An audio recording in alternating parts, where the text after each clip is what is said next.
So this is FleetMS version 2 that we've been working on for about 1 month, and this will be FleetMS version 3. We are going to be starting working on FleetMS version 3 immediately, and today I'm going to just show you why we need FleetMS version 3, some of the things we cannot do really well in FleetMS version 2. Now, you have also this website where I'm going to be putting all the step-by-step we are going to be following for FleetMS version 3, just like in case of version 2. But the benefit in this case now, we are going to move a bit faster because we already have an architecture of what we want to do. I'm going to now tell you additional features that FleetMS version 3 is going to have that were not available in FleetMS version 2. But the key thing is for you to know that the architecture for FleetMS version 3 is the front end will be with Angular, the middleware is going to be Node.js, and the database is going to be PostgreSQL and MongoDB. MongoDB is a NoSQL document store database. We're going to be talking about it a little later. So if you want to join me, please subscribe to my channel so that you can follow FleetMS version 3. Is going to be easy, it's going to be interesting, it's going to cover a whole lot of things that we've not been able to do in FleetMS version 2. So please subscribe and also leave me a comment to let me know that you are joining FleetMS version 3. This is a big one, and let me show you the features. The first one I want to mention is called Contacts. So here we have Contacts.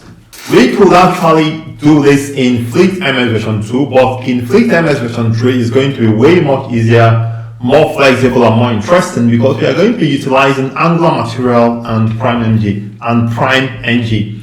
And if you go to my website where we have the step-by-step for FleetMS version 3, you have what we are going to be covering. You can see right here, Angular Material, PrimeNG, Bootstrap, NG Bootstrap as well, I forgot to write it, MongoDB, and we have NGRX for state management. We also have GitHub source control. We have Alt0 and Angular JWT library for authentication. It's going to be really good because it's more secure than what we've done before now, storing our data, our username and password in a MySQL database or PostgreSQL database.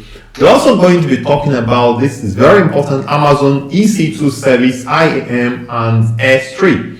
IAM is Identity and Access Management. So we are going to be doing our security when we deploy to Amazon using these services from Amazon. So I recommend you support me, buy me a coffee, or support me in Patreon, or subscribe and share my video around. Any way you can support me is appreciated. So this feature called Contacts is very important for you to know. And another thing we're also going to be talking about is generating reports, like not graphs and charts this time, but invoice like this. We have generated a PDF of your reports. You can send it to someone to sign. So if you are doing a business, you know that you have to generate reports from time to time. Doing the FleetMS version 3 is really very easy and fun because we simply add the library. And we're also going to be talking about notifications. In this case, notifications involves something like an email or message compose. So if you want to send the message across to some colleague, you can actually compose it. You have a look and feel of an email box right here. We're going to be talking about this a little later in time. Then graphs and charts will get way more interesting, way more easier to handle here in FleetMS version 3. We're going to be doing different kind of graphs, as you can see, dynamic graphs, static graphs, inline graphs, and U-plots as well. We are going to be doing it in FleetMS version 3 very easily. And another thing I would like to talk about is search. So if you go to this place, you can actually do either a search like a simple search, or you can actually do a more advanced search like this one. So you want to search, do a global search of your application or of all your data and find something, any page you want to find, and you'll be able to do that. So there are many other things I've also thought about that we cannot do with FleetMS version 2. We are going to be covering in FleetMS version 3.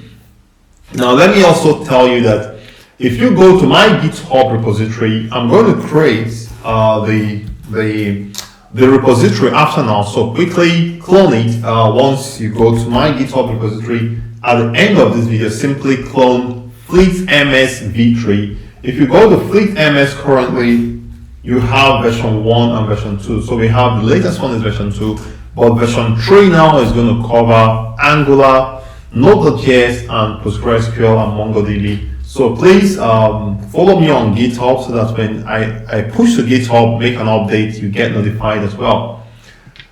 The template we are going to be using is also a free template, but setting up this template is a bit more tricky than we did in Spring Boot and Timeleaf. This initial setup of the template, you need to follow me, and that's what I'm going to do immediately after this tutorial. The very next tutorial, I call it setup. We're going to be setting up the applications we need, as well as set up this template, integrate this admin LTE template to Angular, and actually start a new application in Angular. So this initial setup, don't miss it, and I'm going to give you about a day to be able to prepare to actually do this setup. So this is how much I can take to get your mind prepped up for FleetMS version 3. So what do you do now? What you can do is, my GitHub repository, you can actually clone FleetMSv3 and bookmark my website. This page here, I'm going to be updating it. So go to kindsonthegenius.org or kindsonthegenius.com and you can bookmark it, and then you have updates anytime you want. Anytime I make an update or another lesson in FleetMS version 3. And another thing you want to do is, if you've not subscribed, I think I mentioned it earlier on, if you've not subscribed to my channel, this is time for you to actually subscribe so that you don't miss any update from me. The easiest way to learn is actually to do it one day at a time.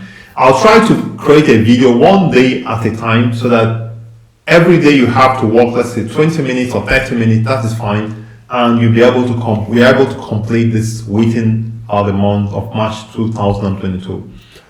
So I'm going to stop here. Please leave me a comment to let me know if you have any challenge or something you want me to complete from FleetMS version 2. I'm going to do it as well. And also, if you have other challenges, leave me a comment to let me know. I remain Kindson the Tech Pro, and I'm always there for you.